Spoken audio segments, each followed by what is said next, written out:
Ukiingia kwenye viwanja vya makaburi, huoni yale makaburi katika baadhi ya maeneo yameandikwa fulani ibn fulani ibn fulani amekufa tarehe fulani, kazikwa tarehe fulani.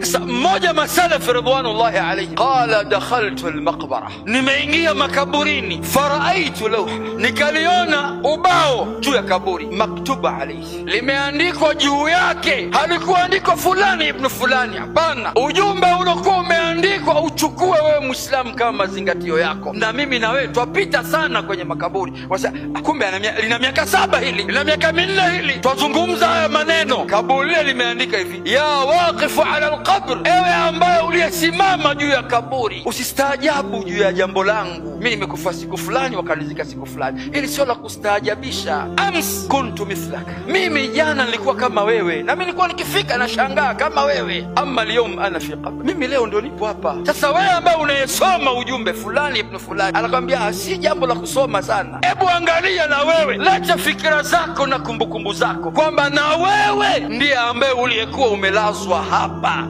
Ushtuki wa Muislam, la ta'mal wallah annaka idha asbahta amsayta wa idha amsayta asbahta. Usijipe matarajio kwamba wewe kwamba una afya, una kadha, kwamba asubuhi ukiwepo jioni wewe upo. Hamna mwenye guarantee hiyo, wala jioni kwamba asubuhi upo wewe. Usijipe wewe. Wako wangapi ambao wameamka hawakufika jioni? Wakam min insani, wako wangapi watu yumsi wala yusbih, jioni alikuwepo msikitini kashagawa, lakini ajua asubuhi hayupo. Wako wangapi wamevaa mavazi yao mazuri wanaoyapenda, hawakuwa na uwezo wa kuyavua tena, wamekuja kuwavua watu wenye kwenda kuiosha maiti yake. Umejiandaa vipi usiku wa mwanzo ndani ya maisha ya kaburini? Kama ukifika katika viwanja hivi vya makaburi, bali ndani ya majumba yetu tunaotoa vipenzi vyetu, hatujawa na mazingatio. Yataka nyoyo zetu tuzoidhishe sana. Ndugu yangu, ni sunna kwa kila mmoja wetu anavyokwenda akiweka mguu wake ndani ya makaburi atoe salamu. Hadithi ya Abi Hurairah inda al-Bukhari: assalamu alaykum qaumun dari min almu'minina walmu'minat,